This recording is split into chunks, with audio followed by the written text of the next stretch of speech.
وهدانا إلى بدين الإسلام اللهم صل وسلم وبارك على سيدنا محمد وعلى آله وصحبه أجمعين أما بعد ബഹുമാനപ്പെട്ട ഉസ്താദുമാരെ, എന്റെ ശബ്ദം ശ്രവിച്ചുകൊണ്ടിരിക്കുന്ന വിദ്യാർത്ഥി സുഹൃത്തുക്കളെ, യുവത്വത്തിന്റെ അതിപ്രസരിപ്പിൽ സ്ത്രീകൾ നാഥനെയും അവന്റെ ദീനിനെയും മറന്നുകൊണ്ട് ജീവിത സുഖങ്ങൾ നയിച്ചുകൊണ്ടിരിക്കുന്ന ഈ അഭിനവ സാഹചര്യത്തിൽ നഫീസത്തുൽ മിസ്രിയ റളിയല്ലാഹു അൻഹ യുവതികൾക്ക് മാതൃകാന്വേഷണത്തെ ആസ്പദമാക്കിക്കൊണ്ട് ഏതാനും ചില കാര്യങ്ങൾ നിങ്ങൾ പങ്കുവെക്കാനാണ്. അതിനകത്ത് മറ്റു റബ്ബ് സുബ്ഹാനഹു വ തആല ആദ്യമായി സ്തുതിക്കുന്നു. അൽഹംദുലില്ലാഹി അൽഹംദുലില്ലാഹി അലാ കുല്ലി ഹാൽ. പ്രിയമുള്ളവരെ, ആരാണ് നഫീസത്തുൽ മിസ്രിയ റളിയല്ലാഹു അൻഹ? തന്റെ ജീവിതം മുഴുവൻ അല്ലാഹുവിനെ ഭയപ്പെട്ടുകൊണ്ട് സദാ സമയങ്ങളിലും ആരാധനാ കർമ്മങ്ങളിൽ വ്യാപൃതയായി മാനുഷികമായ ദുശീലങ്ങളൊന്നുമില്ലാത്ത സമയം മുഴുവനും ഇബാദത്തിലേക്കും ഖുർആൻ ഓതുന്നതിലേക്കും ഇൽമു പഠിക്കുന്നതിലേക്കും ഹദീസ് പഠിക്കുന്നതിലേക്കും ഹദീസ് പഠിച്ചത് മറ്റുള്ളവർക്ക് പറഞ്ഞു കൊടുക്കുന്നതിലേക്കും സമയം മാറ്റിവെക്കലായിരുന്നു നഫീസത്തുൽ മിസ്രിയ റളിയല്ലാഹു അൻഹയുടെ സ്വഭാവം. إذا صلت المرأة خمسها وصامت شهرها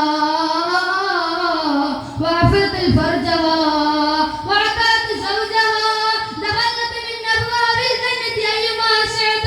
ഒരു സ്ത്രീ ദിവസേനയുള്ള 5 വക്ത് നിസ്കാരം പരിപൂർണമായി നിർവഹിക്കുകയും റമളാൻ മാസം നോമ്പ് അനുഷ്ഠിക്കുകയും തന്റെ ശുദ്ധി മറച്ചു വെക്കുകയും ഭർത്താവിനനുസരിച്ച് ജീവിക്കുകയും ചെയ്താൽ സ്വർഗത്തിലെ എല്ലാ വാതിലുകളും തുറന്നു കൊടുത്തിരിക്കുന്നു എന്ന് അഷ്റഫുൽ ഖൽഖ് ത്വാഹ റസൂലുള്ളാഹി സ്വല്ലല്ലാഹു അലൈഹി വസല്ലം തങ്ങൾ പറഞ്ഞിട്ടുണ്ടല്ലോ. എന്റെ മുഅ്മിനീങ്ങളെ, നിങ്ങളൊന്ന് കാതോർക്കണേ.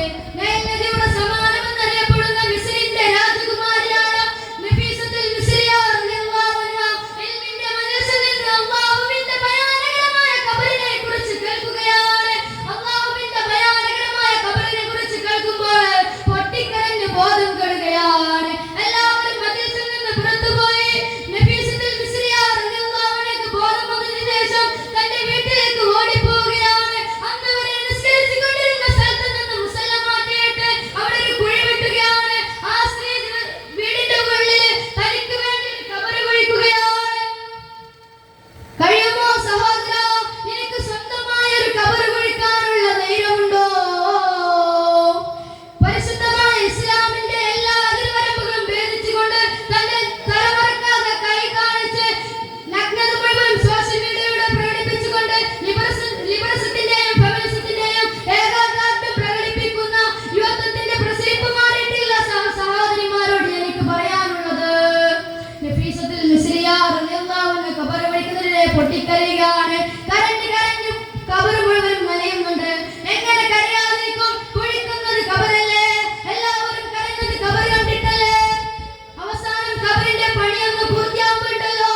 സുബ്ഹാനല്ലാഹ്, വീടിന്റെ വെളിയിൽ ചെന്ന് വുളൂ എടുത്ത് വരികയാണ്. പരിശുദ്ധമായ മുസല്ലി എടുത്ത് ഖബറിൽ ഇറങ്ങി നിസ്കരിക്കുകയാണ്. അല്ലാഹുവിന്റെ ഖുർആൻ എടുത്ത് ഓതുകയാണ്.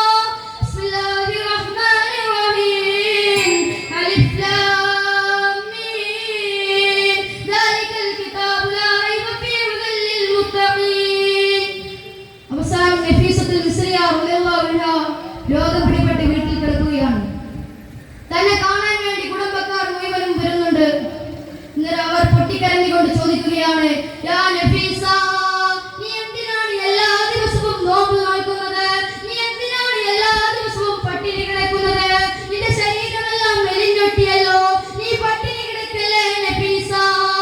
നീ മരിച്ചു പോകും നഫീസ.